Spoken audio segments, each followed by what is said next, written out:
Hi there and welcome back to my YouTube channel. Today's video should be a relatively short one. We're going to examine how we can determine the current user's permissions on a folder.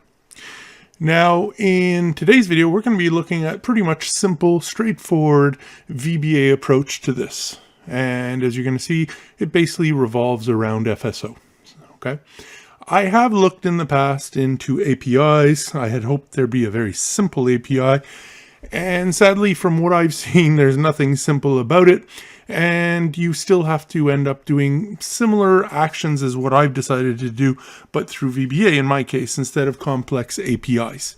So, if somebody's watching this and does know of a simple approach using APIs or another technique, I'm always open. Drop me a comment, please. I'd love to learn something else. But for today, we're going to keep this pretty straightforward and just use plain old VBA. So let's just dive in. You'll see this is really very simple.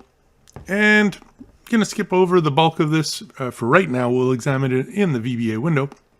But basically everything is controlled in these, three sections of code. And what I do to validate the permission is we actually have to physically try to create a file. So in our case, we're creating a text file. We're then going to try to append, so modify it, and then we're going to try to delete it. So with this, we're able to quite rapidly determine if we're able to create, modify, and delete in a folder. And these are the permissions that, for me, I am focusing on for access, because I can use this as part of a startup routine to validate that my user has the proper permissions for the placement of the front-end database. Because if any of these permissions are not there, then there is a basic fundamental error in the permissions on the folder. So either the folder permissions need to be changed or the location of where the front end is located needs to be changed.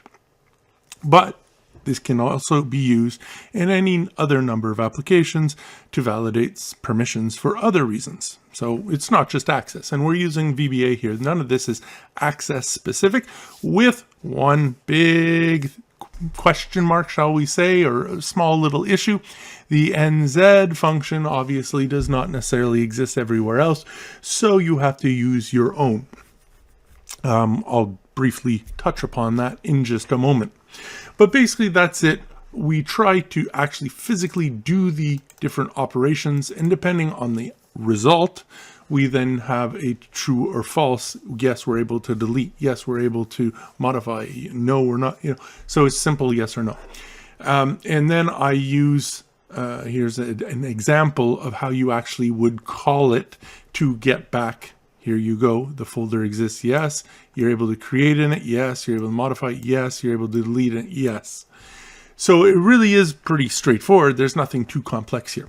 However, these, as I mentioned down below here, they're all pulling different functions for creating, for appending, for deleting, and those are all found in my article on FSO. So you can come here and you can copy whatever you want. You can copy it all. You can copy just strategically the 4 or 5 functions you actually need. But this guy is dependent on these guys. So let's just dive in and take a look at it specifically so you understand what I'm talking about here. Well, what I did here is I created, it's a blank Excel workbook. There's nothing in it whatsoever. I created 2 modules. So the first one is my basic FSO. So I copied, like I said, strategically in my case, the different things I needed. So I took the self-healing object variable. I took the trailing slash and some constants and things like that. And then I went down to the file section where I was able to get the delete. Okay.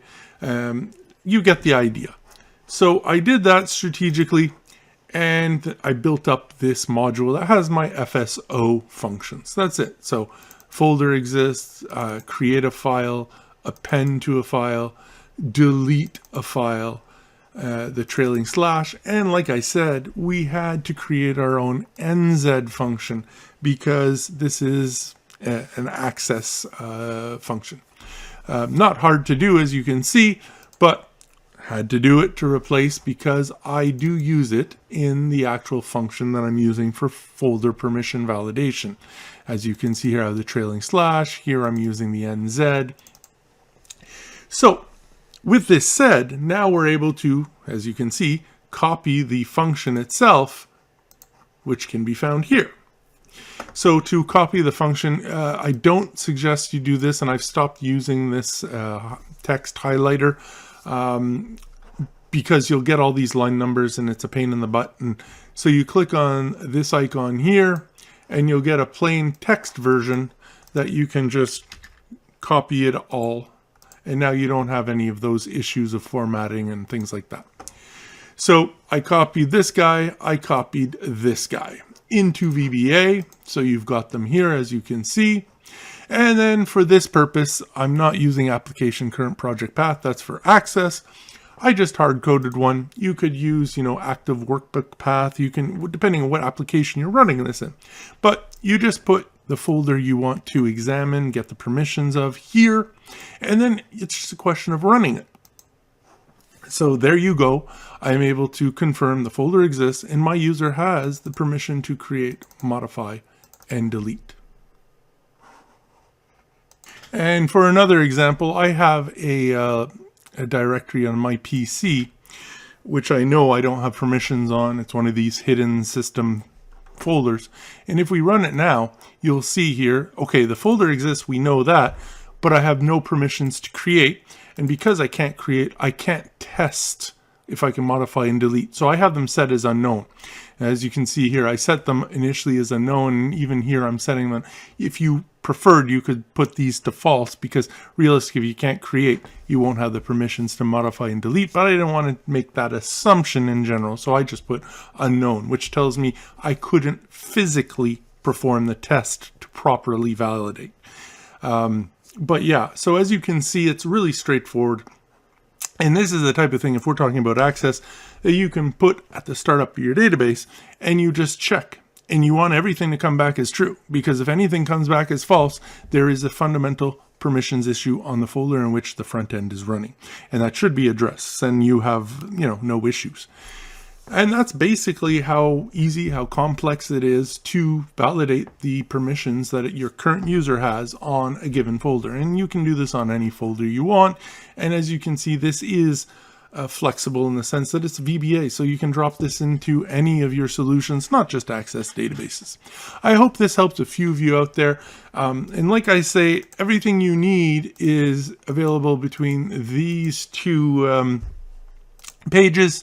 And to help you guys out, because I know it's not here right now, I will also append this article here, and I'll add that NZ replacement function just so you have it, so you can run this in whatever other application you want outside of Access.